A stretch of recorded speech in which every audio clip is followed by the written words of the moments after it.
Dealing with Drought is brought to you exclusively by Zematic by Lindsay. Tough, durable center pivot irrigation. Visit lindsayadvantage.com.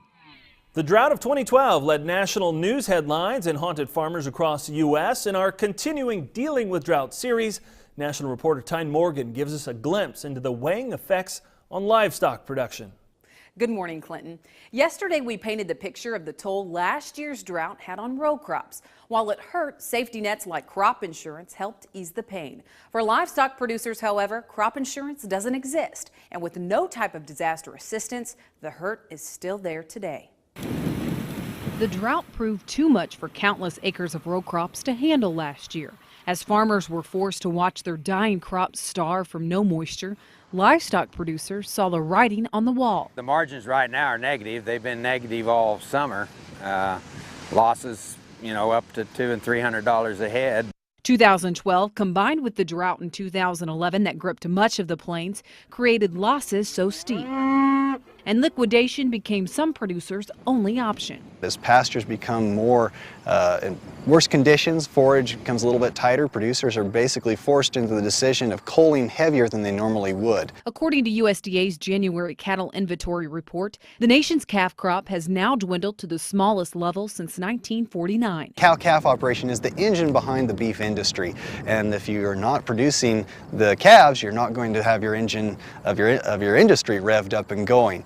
The situation proved too much for even meat processors to handle. Cargill announced in January it would have to temporarily close its Plainview, Texas plant until ranchers were able to rebuild their herds.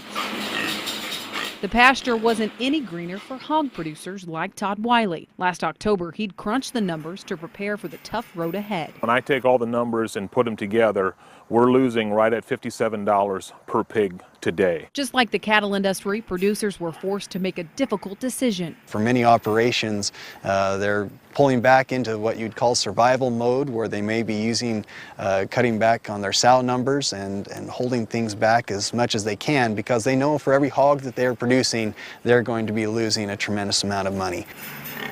Despite heartaches in the record books, Wiley says tough times have helped pork producers be resilient. I think for the most part, we're better managers than we were. I think for the most part, we take care of business down the road a little bit further than we used to. And so I'm hopeful that the damage, while it's going to be excruciating while it happens, I'm hopeful that it's going to be relatively short term. According to the Ag Department, half of all livestock production in the U.S. was located in severe or worse drought. The department says poultry farmers were the least likely to be in areas affected by the drought. However, turkey producer Katie Altoff was right in the middle of drought-stricken Iowa. We've tried really hard to minimize our inputs in other areas and tried to be very efficient and use the best management practices that we can to make sure that we have big, healthy birds going to market, and then that's going to help minimize any losses for us. Some elements were out of her control, like the scorching heat. Overnight, one night, we lost 5% of one flock, which is a pretty huge loss for us overnight.